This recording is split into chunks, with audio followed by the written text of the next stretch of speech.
A man named Maulana Karenga was disturbed by the oppression and the devastation that had affected African American communities, and he started to search for a way to overcome the despair that people were feeling, because at some point the despair turned to anger, and that's what led to the riots.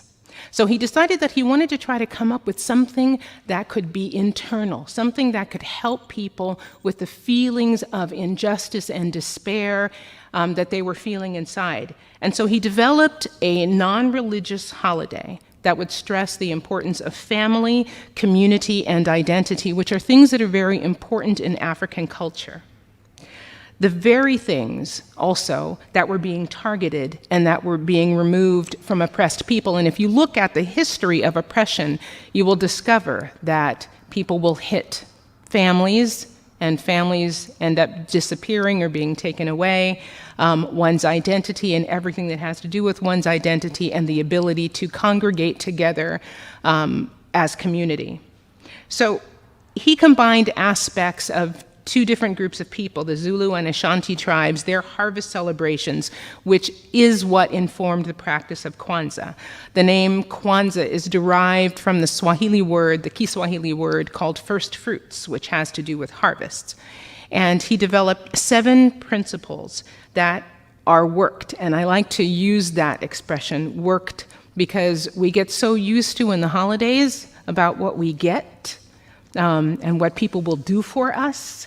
But because this is an internal place of being, it is almost like it sits between 2 bookmarks of holidays where one needs to really go inside and look at whom one is and how one can be for oneself and for community. So he called them principles by which we must live in order to begin to rescue and reconstruct our lives as people. So it's not a day to give presents, although presents do happen. It's not a day for just feeling good, although feeling good definitely happens. In fact, joy is one of the ways of getting through struggle in African American community. But there are 7 principles, the Nguzo Saba, and we're going to talk about those, and I'm going to help you learn how to work each day. But before we do that, I'm looking around, and I don't see a whole lot of African American people, and so I wonder if you're wondering, if you aren't African American, could you observe Kwanzaa? So I would say that the answer is yes, and yes.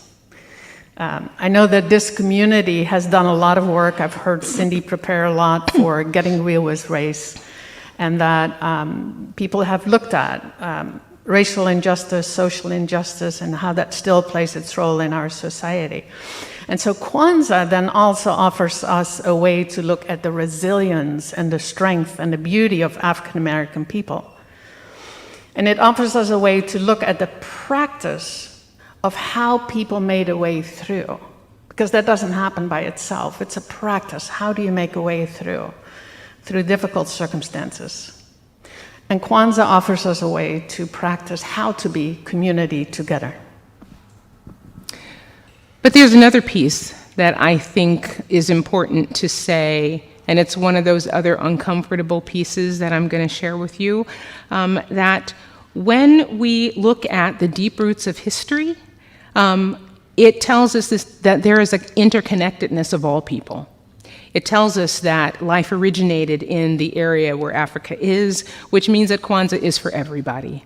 And so if you thought you didn't connect, you actually do. If you thought that you weren't related, you actually are related much more than you could possibly imagine.